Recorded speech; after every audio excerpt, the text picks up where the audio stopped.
When you think of a volcano, what's the first thing that pops into your head? For most of us, it's got to be those rivers of glowing red lava, right? But that's just one piece of a much bigger and honestly, a much more dangerous puzzle. In this explainer, we're going to dive into all the different kinds of volcanic hazards, and you'll see how an eruption creates this ripple effect that travels way beyond the mountain itself. So, let me ask you this right off the bat. What do you think is the most dangerous part of a volcanic eruption? Is it the lava, the big explosion, the smoke? Go ahead, take a second and think about it. If you said lava, hey, you're not alone. But you're not exactly right either. The truth is, the biggest dangers from a volcano are often the ones we don't see in the movies.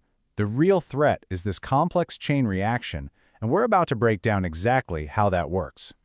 Okay, so to really get a handle on the hazards, we first need to pop the hood and look at the volcano's engine. Because what's happening deep underground is what determines everything that happens on the surface. And it all boils down to the ingredients in the magma. The most important concept here is something called magma viscosity. Just think of it like this. Low viscosity magma is thin and runny, kind of like warm honey. Gas can escape from it pretty easily. But high viscosity magma, that's thick and sticky, more like peanut butter. It traps all those gases, building up just immense pressure.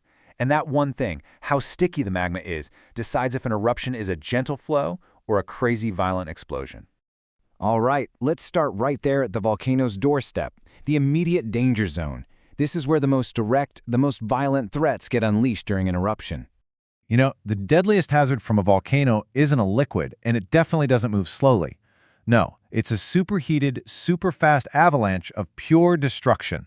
It's called a pyroclastic flow, and honestly, it is terrifying. This isn't just some smoke. We're talking about a dense, ground-hugging avalanche of hot gas, ash, and rock that moves faster than a race car. The temperatures are hot enough to incinerate anything, instantly. There's just no outrunning it. It's as simple as that. Now let's talk about the hazard we all know, the one that's totally iconic. It might not be the fastest killer, but it is an absolute force when it comes to reshaping the land. And of course, that's lava flows. Now, they're usually slow enough for people to get out of the way, thank goodness, but they're completely unstoppable.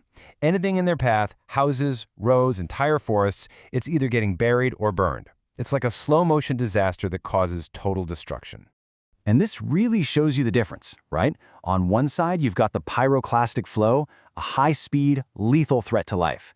On the other, the lava flow, a much slower but ultimately absolute threat to property and land. Two totally different kinds of danger, all from the same event.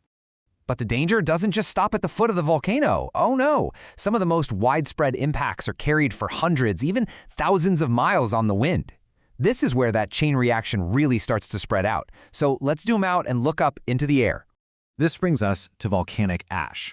And you've got to understand, this isn't the soft, fluffy stuff from a fireplace. It's made of tiny, sharp fragments of pulverized rock and volcanic glass. When a big eruption happens, this stuff gets shot way up into the atmosphere and can literally travel across continents. And the damage ash causes is systemic. It's so heavy, especially when it gets wet, that it can make roofs collapse. It gets into water supplies, kills crops, and it's a massive risk for airplanes. It can actually melt inside a jet engine and cause it to fail mid-flight. Not to mention, breathing in these tiny glass particles can cause some really serious long-term health issues. It's one hazard that just creates a cascade of other problems. And hiding inside that visible ash cloud is another, maybe even sneakier threat: volcanic gases. Volcanoes release huge amounts of gas that were trapped in the magma. We're mostly talking about things like carbon dioxide and sulfur dioxide. And these invisible gases have their own unique dangers. Carbon dioxide, for instance, is heavier than air, so it can sink and pool in low-lying areas, pushing out all the oxygen and creating these silent, deadly pockets. Sulfur dioxide can mix with water in the atmosphere to create acid rain. And on a huge scale, a big eruption can even cause short-term climate cooling by reflecting sunlight back into space. So, the eruption finally stops, the ash settles, the lava cools down. The danger's over, right? Wrong. Not even close. Now we get into the secondary hazards, where all the stuff the volcano left behind mixes with the environment to create brand new threats. It's the next link in the chain reaction. So, meet the Lahar. This is one of the most dangerous secondary hazards out there. It's basically a mud flow, but it's not just mud. It has the consistency of wet concrete, and it can move at incredible speeds down river valleys, just wiping out bridges, roads, and even whole towns. So how do you make one of these? Well, it's a simple and deadly recipe. You just take all that loose ash lying around on the volcano slopes, add a bunch of water from, say, a heavy rainstorm or melting snow, and gravity does the rest. The truly terrifying part is that a lahar can happen weeks, months, or even years after the eruption is over. It's a perfect example of the eruption's long, lingering risk. And in places like Iceland, you get another really unique hazard related to water. It's called a Jökulhlaup.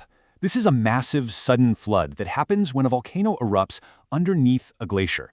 The insane heat melts enormous amounts of ice almost instantly, releasing this catastrophic torrent of water, ice, and rock downstream. Okay, so we've seen the fast hazards and the slow ones, the visible and the invisible, the immediate dangerous and the ones that come later. So why is it so incredibly important to understand this whole chain of events? Because here's the key takeaway. The initial explosion is just the beginning. It's the start of a long, complex chain reaction.